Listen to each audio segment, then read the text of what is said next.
VS. അച്യുതാനന്ദനുള്ള പത്മവിഭൂഷൺ പുരസ്കാരം സ്വീകരിക്കുന്നതിൽ വിയോജിപ്പുമായി CPIM general secretary M.A. Baby. V S. ജീവിച്ചിരിപ്പുണ്ടായിരുന്നുവെങ്കിൽ പത്മവിഭൂഷൺ നിരസിച്ചേനെ. പുരസ്കാര ലബ്ധിയിൽ സന്തോഷമെന്ന കുടുംബത്തിന്റെ പ്രതികരണം പാർട്ടി അംഗീകരിക്കുന്നു. പാർട്ടിക്ക് ഇക്കാര്യത്തിൽ പ്രത്യേക നിലപാടില്ലെന്നും ബേബി പ്രതികരിച്ചു. വി.എസ്. ജീവിച്ചിരുന്നെങ്കിൽ എന്ത് ചെയ്യുമായിരുന്നു? തന്നെ തെരഞ്ഞെടുത്തതിന് നന്ദി പറഞ്ഞിട്ട് പക്ഷേ ഞങ്ങളിങ്ങനെ ഒരു അവാർഡ് സ്വീകരിക്കുന്ന രീതിയില്ല എന്ന് വി.എസ്. പറയുമായിരുന്നു. ഇപ്പോൾ വി.എസിൻ്റെ കുടുംബമാണ് ഇതിനോട് പ്രതികരിക്കുന്നത്. അപ്പോൾ കുടുംബം സന്തോഷം പ്രകടിപ്പിച്ചു. പിന്നെ ഗോവിന്ദൻ മാഷ് പറഞ്ഞു വി.എസിനെ അംഗീകരിച്ചതിനകത്ത് സന്തോഷം. അതിനി വാങ്ങണോ വേണ്ടയോ എന്നുള്ള രണ്ടാമത്തെ ഭാഗമുണ്ട്. ആ രണ്ടാമത്തെ ഭാഗം എന്ത് വേണമെന്നുള്ളത് കുടുംബം ആലോചിച്ച് തീരുമാനിക്കേണ്ടതാണ്. പയ്യന്നൂർ ഫണ്ട് വിവാദത്തിൽ കണക്കുകളെക്കുറിച്ച് പാർട്ടിക്ക് ഉത്തമ ബോധ്യമുണ്ടെന്നും ബേബി പറഞ്ഞു. പാത്രം കഴുകുന്നത് സ്ത്രീകളുടെ മാത്രം ജോലിയല്ലെന്നും ബേബി പ്രതികരിച്ചു. വിവരങ്ങളുമായി ശരത്ലാലാണ് ചേരുന്നത്. ശരത്ലാൽ, എന്തായാലും സംസ്ഥാന സെക്രട്ടറിയോടെയുള്ള ഭിന്നാഭിപ്രായമാണ് നിലവിൽ M.A. ബേബിക്കുള്ളത്. സംസ്ഥാന സെക്രട്ടറി അത് കുടുംബത്തിന്റെ അഭിപ്രായത്തോടൊപ്പം നിൽക്കുന്നു. മറ്റ് മുൻകാലങ്ങളിൽ മറ്റ് നേതാക്കളൊക്കെ ഇത് നിരസിച്ചിരുന്നത് വ്യക്തിപരം എന്ന നിലയ്ക്കുമായിരുന്നു പറഞ്ഞിരുന്നത്. അത്ര ലഘുവായിട്ട് അത്ര കാര്യമായിട്ടായിരുന്നു അതിനെ കണ്ടിരുന്നത്. എന്തായാലും M.A. ബേബി ഇപ്പോൾ എന്തൊക്കെയാണ് പറയുന്നത്? M.A. ബേബി ഇതിൽ വളരെ വ്യക്തതയിൽ തന്നെയാണ് കാര്യങ്ങൾ പാർട്ടി നിലപാട് വ്യക്തമാക്കിയത്. കാരണം ജ്യോതിബാസും അതിൽ EMSും ഒക്കെ ഈ അവാർഡ് വ്യക്തിപരമായി നിരസിച്ചിരുന്നു. കാരണം കോൺഗ്രസ് സർക്കാർ കൊടുക്കുന്ന ഒരു അവാർഡ് വേണ്ട എന്നുള്ള രീതിയിലാണ്. അതിലുപരി ഈ പാർട്ടി പ്രവർത്തകർ രാഷ്ട്രീയ പ്രവർത്തനത്തിലേക്ക് വരുന്നത് അതൊരു അവാർഡിന് വേണ്ടിയല്ല എന്നൊരു കമ്മ്യൂണിസ്റ്റ് നിലപാടാണ് എന്നും കൂടി കടത്തി പറയുന്നുണ്ട് M.A. ബേബി. എന്നാൽ വി.എസിന്റെ കാര്യത്തിൽ വി.എസ്. ജീവനോടുണ്ടെങ്കിൽ വി.എസ്. ഇത് സ്വീകരിക്കില്ലായിരുന്നു എന്നായിരുന്നു M.A. ബേബിയുടെ വിശദീകരണം. അതുപോലെ തന്നെ M.A. ബേബി മറ്റൊരു കാര്യം കൂടി പറഞ്ഞിട്ടുണ്ട്.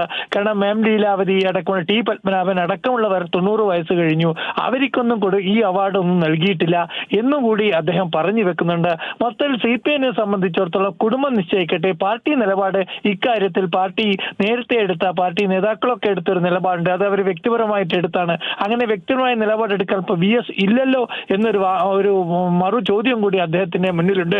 അദ്ദേഹം അതിന് മറുപടി പറഞ്ഞത് കുടുംബത്തിന് സന്തോഷമുണ്ട്, ആ സന്തോഷം പാർട്ടിയും അംഗീകരിക്കുന്നു, ഇനി കുടുംബം തീരുമാനിക്കട്ടെ, പാർട്ടിക്ക് ഇതിൽ യാതൊരു നിലപാടുമില്ല എന്നതാണ് വ്യക്തമാക്കിയത്. അതേപോലെ തന്നെ ഫണ്ട് വിവാദത്തിൽ വളരെ വ്യക്തതയോടെ തന്നെ അദ്ദേഹം പറയുന്നത് സാമ്പത്തിക ക്രമക്കേടുകൾ സംബന്ധിച്ച് കടുത്ത നടപടികളാണ് CPIM എടുക്കുന്നത്. കഴിഞ്ഞ 16-നും 17-നും കേന്ദ്ര കമ്മിറ്റി യോഗം തിരുവനന്തപുരത്ത് നടന്നപ്പോൾ ഒരു സംസ്ഥാന നേതൃത്വത്തിന്റെ സാമ്പത്തികമായ ക്രമക്കേടുകൾ അനുസരിച്ച് നടപടി എടുത്തിട്ടുണ്ട്.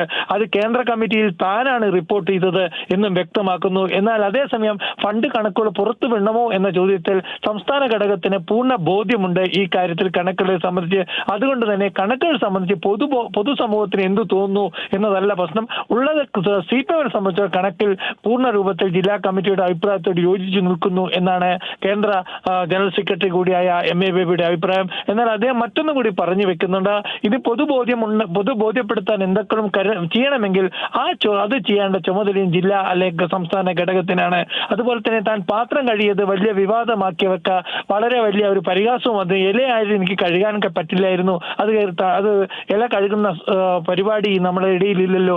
ഒരു കമ്മ്യൂണിസ്റ്റുകാർ എപ്പോഴും കമ്മ്യൂൺ കിച്ചൺ ആയിട്ട് ജീവിക്കുന്നതാണ്. അതിൽ ചെറിയ ബേബിയായ താൻ ഈ ചെറിയ കാര്യം ചെയ്തു എന്നുള്ളതാണ്. ഇതൊരിക്കലും സോഷ്യൽ മീഡിയയിൽ ആളാവാൻ വേണ്ടി ചെയ്തതല്ല എന്ന്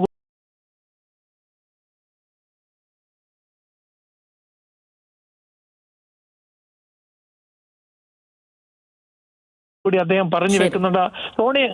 ഫാമിലി അതുപോലെ സോണിയാഗാന്ധി വിവാദത്തിലും പറയുന്നത് സോണിയാഗാന്ധിയെ വിരൽ ചൂണ്ടാനില്ല, സോണിയാഗാന്ധിയുടെ അടുത്തേക്ക് ആരോപിതരെ എത്തിച്ചവർക്കെതിരെ മാത്രമാണ് വിരൽ ചൂണ്ടിയത്, അങ്ങനെയാണ് ശിവൻകുട്ടി ചെയ്തിരിക്കുക എന്ന ഒരു വിശദീകരണവും അദ്ദേഹം പറയുന്നുണ്ട്. ശാംലി, ശരി, ശരത്ലാൽ വിവരങ്ങൾ.